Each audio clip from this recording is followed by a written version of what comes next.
Companheiros e queridos alunos que ganharam a medalha de ouro nas Olimpíadas, são um exemplo daquilo que a gente pode fazer por esse país.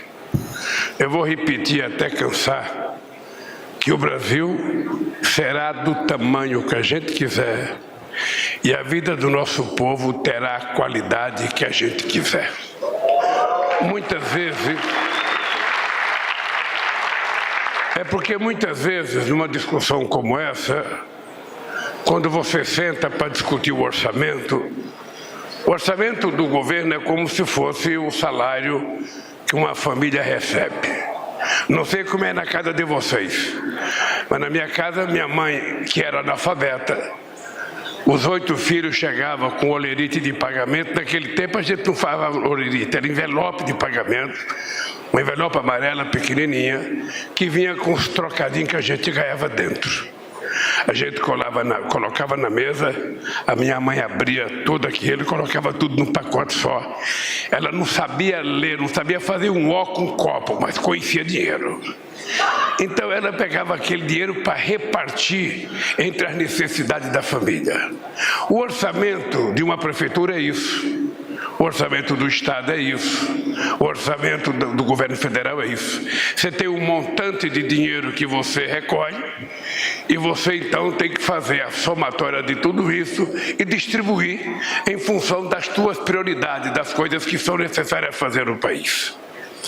E no Brasil, sempre se demorou para fazer as coisas no tempo certo. A história do nosso país é triste porque a gente nunca fez as coisas no tempo que era necessário e possível fazer. Porque sempre se utilizava o discurso de que isso é gasto.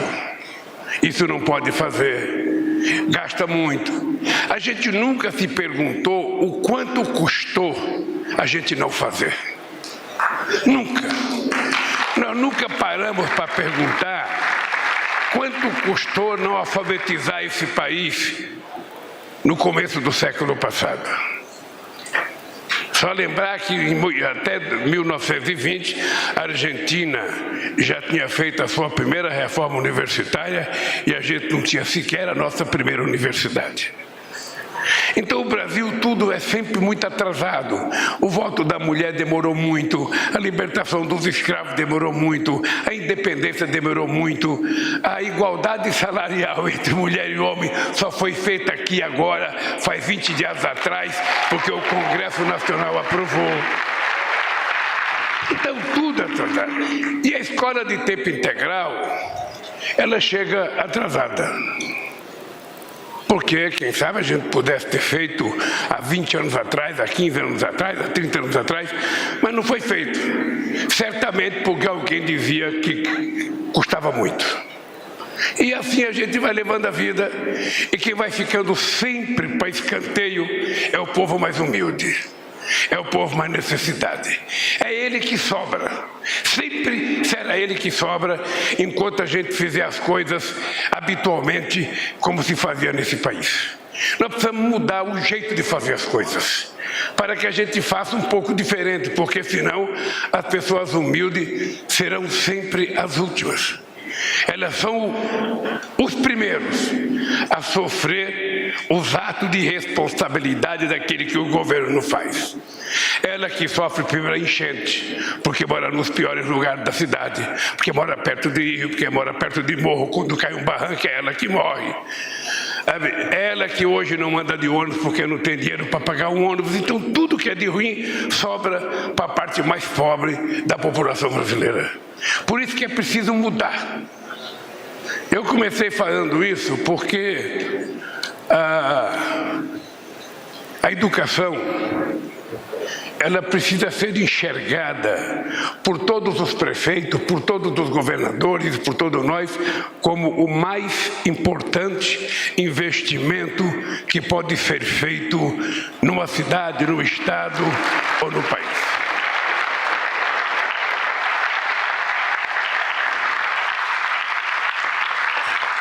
Daí a gente tem que levar em conta a necessidade dos professores ter uns salários razoáveis, pelo menos as professoras.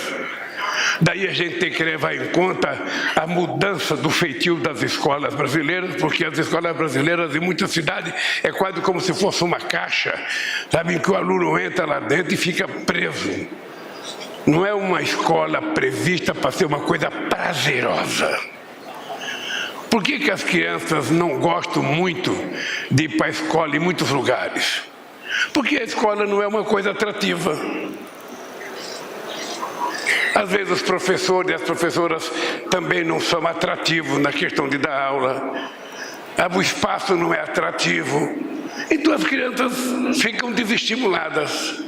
E nós precisamos então recriar essa coisa da criança ir para a escola porque ele está alegre, ele está feliz, ele vai aprender, ele vai ter contato com as coisas que diz prefeito a ele. Obviamente que é importante a gente saber que Cabral descobriu o Brasil, mas ele já descobriu, pronto.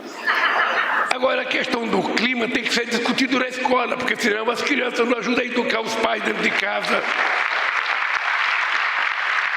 As questões, sabe, tem um monte de coisa que nós temos que discutir dentro da escola, porque a criança pode mudar a cabeça do pai. O pai tem mais dificuldade de mudar a cabeça de uma criança do que a criança na cabeça do pai, se a criança for orientada para isso. Então, companheiro Camilo, eu quero te dar os parabéns. Eu já falei uma vez aqui, nesse mesmo microfone, que o Haddad foi o melhor ministro da educação que eu tive, sabe, todo o meu período. Agora, pelo que eu estou vendo, o Haddad precisa se preparar, porque eu acho que ele pode perder o pódio. Se você conseguir fertilizar nesse país um pouco daquilo que é uma qualidade excepcional de um estado como o Ceará. Vocês perceberam que aqui foi citado o Ceará muitas vezes. Pois é, eu não sei se é porque, sabe, as escolas de lá são melhores, os professores são melhores. O dado concreto, gente, é que 40% dos alunos que entram no ITA estudam no Ceará. É uma coisa... Quando criei as Olimpíadas da Matemática em 2005, foi por conta da experiência do Ceará. O Brasil não tinha Olimpíada da Matemática para escola pública. Era escola privada, e já nas escolas privadas o Ceará já era o melhor.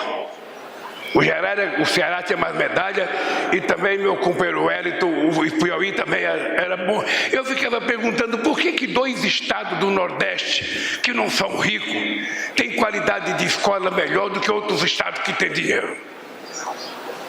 Obviamente que o resultado deve ser, sabe, o tratamento que os educadores dão dentro da sala de aula, né? Porque não tem outra explicação.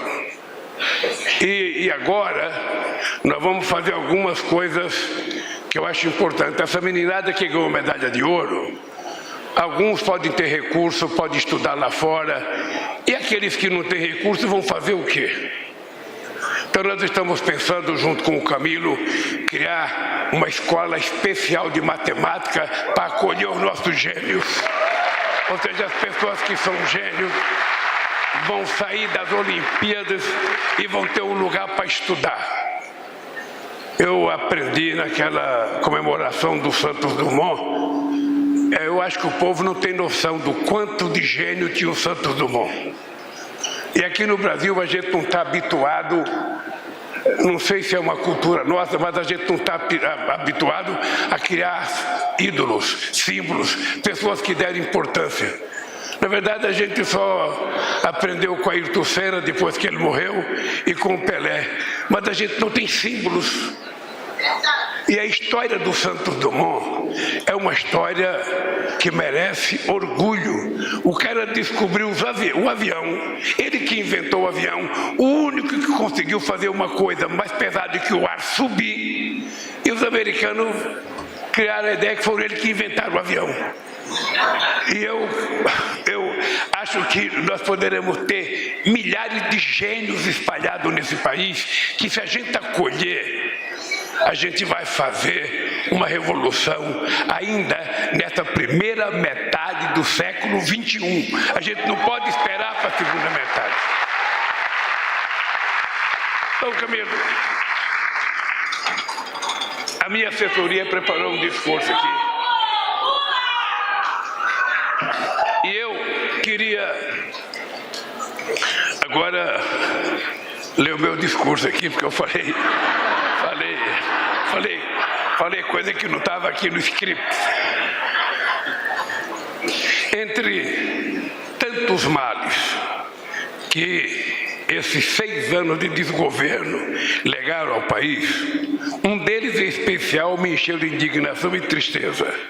O número crescente de crianças e adolescentes nos semáforos pedindo esmola ou vendendo balas, quando deveriam estar na escola. Eu olhava para aquelas crianças e adolescentes e pensava em quantos talentos desperdiçados, em quantos futuros comprometidos havia ali, pela falta de estudo e pela falta de oportunidade. Aquelas crianças e aqueles adolescentes simbolizavam o descaso e o abandono a que foi submetido o povo brasileiro nos últimos 6 anos. O grande motivo que me levou a disputar pela 3ª vez a presidência da República.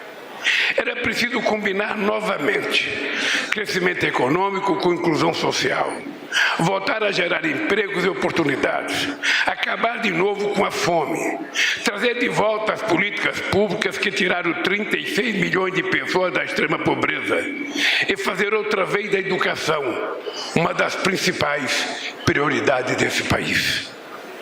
Esta solenidade de hoje é mais uma confirmação do compromisso que começamos a cumprir no primeiro dia do nosso governo.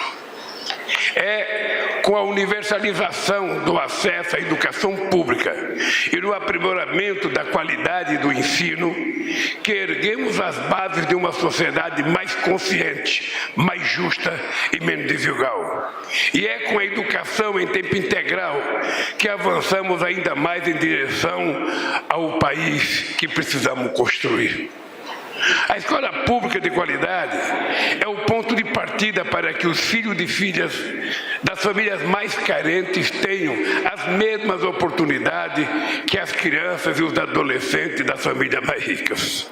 Oferecer as mesmas condições de educação aos estudantes das escolas públicas e aos alunos das escolas privadas é combater a desigualdade social na raiz. Uma coisa que eu tenho consciência, Camilo, é que quando a escola pública tiver de qualidade, amplos setores da classe média, que hoje gastam 1/3 do seu salário, às vezes mais, para colocar o filho numa escola particular, essa gente virá para a escola pública. É importante a gente lembrar que todos os grandes intelectuais, cientistas brasileiros estudaram em escola pública. Todos. Então, quando a gente melhorar a escola pública, a nossa classe média não vai querer gastar 3, 2, 4 mil reais com a educação, vai colocar o filho numa escola que vai atender às necessidades que ela entende que o seu filho deva ter a educação. Por isso que nós temos a obrigação de fazer o investimento na escola pública sem olhar e sem falar a palavra gasto. Eu volto a repetir, não é possível a gente permitir que alguém fale, não pode gastar em educação. A educação é o mais importante investimento que um país pode fazer no seu povo. É pela educação que a gente mede a soberania e a qualidade de vida desse povo. Sem oportunidades iguais para todos e todas, não se pode falar em meritocracia. Não se mede o mérito de uma pessoa pela quantidade de dinheiro e privilégios que ela tem. Com oportunidades iguais e acesso à educação pública de qualidade, todos e todas saem lado a lado na linha de partida, em igualdade de condições, em direção à chegada que é o futuro. Minhas amigas e meus amigos, é importante que se diga, oferecer ensino em tempo integral não é só deixar alunos e alunas na escola o dia inteiro. É oferecer atividades complementares ao ensino formal, que melhor desenvolvam as capacidades dos estudantes. É garantir os melhores estímulos intelectuais, culturais e psicossociais. Queremos fazer das escolas um espaço onde as crianças e os adolescentes gostem de estar. As crianças precisam levantar de manhã querendo ir para a escola, com vontade de ir para a escola. E vocês sabem a diferença que faz no aprendizado de uma criança quando ela vai com vontade ou quando ela vai empurrada pela mãe, serão às vezes até puxando a orelha do neném, vamos para a escola. Queremos fazer das escolas um espaço onde as crianças e os adolescentes gostem e sintam vontade de estar. A escola deve ser um ambiente que desperte não só o apreço pelos estudos, pelo conhecimento, mas também o gosto pelos esportes, pela cultura, pelo trabalho comunitário e por tudo que uma criança pensa em fazer. É sobretudo na escola que os talentos que o país precisa começam a florescer, seja na ciência, nas artes, na política, em todas as áreas do conhecimento humano. Por isso estamos investindo para que a escola seja o ambiente mais propício possível para essas descobertas. Isso passa pela ampliação e reestruturação das escolas públicas, com a instalação de quadras poliesportivas, espaços culturais, laboratórios e demais equipamentos. Por que não pode ter numa escola pública teatro? Por que não pode ter piscina? Por que não pode ter tantas coisas que as crianças precisam utilizar? Também inclui a produção de material didático e a formação de recursos humanos para a educação em tempo integral. Professoras e professores, tão importantes nesse processo, têm que ser valorizados nas suas condições de trabalho. Ninguém pode ensinar sem se sentir plenamente recompensado por essa missão determinante para o futuro dos jovens do país.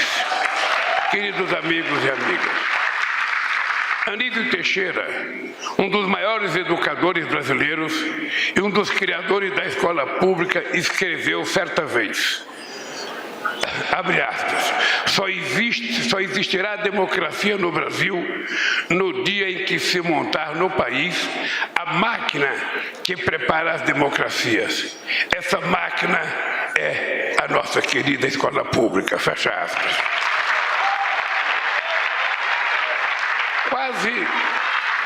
Quase um século depois, ainda lutamos em defesa da democracia e em defesa da educação.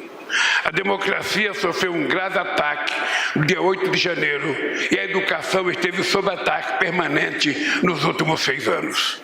A um orçamento cada vez menor, vieram se somar o desmonte de inúmeros programas educacionais, além da onda de ódio propagada pelas redes sociais. Ódio que se concretizou na criminalização de professores e professoras e até mesmo nos hediondos atentados nas escolas do nosso país.